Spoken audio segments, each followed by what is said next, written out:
With her school shut because of the labor strike earlier this week, 15-year-old Afolake Ogundele decided not to stay idle by checking her beehive.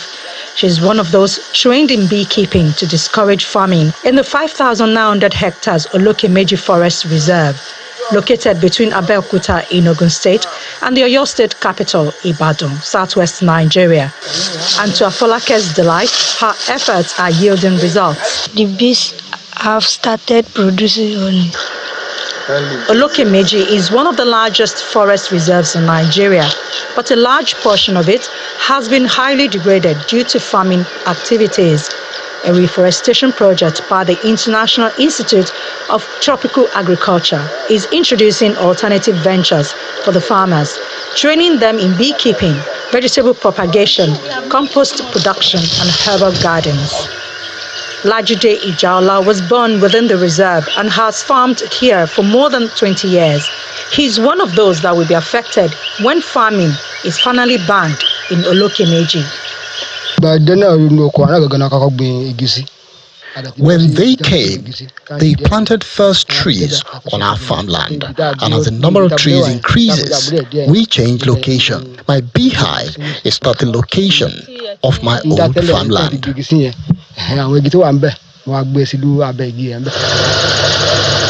Olokemeji mirrors the state of forest reserves across the country.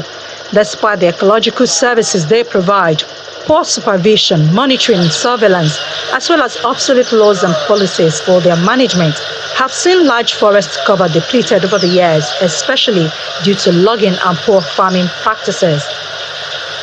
Nigeria lost 178 kilo-hectares of humid primary forest between 2002 and 2023, making up 14% of its total tree cover loss in the same time period. Total area of humid primary forests in Nigeria decreased by 9.4% in this time period.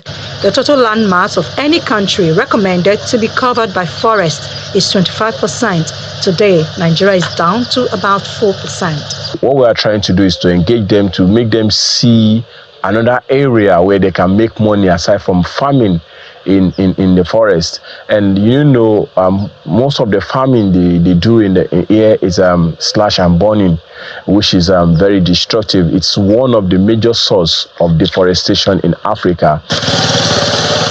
About 918 hectares of the Olokemeji Forest Reserve is covered by the project in total, and it is expected to restore lost flora and fauna, curb soil erosions, and promote sustainable development.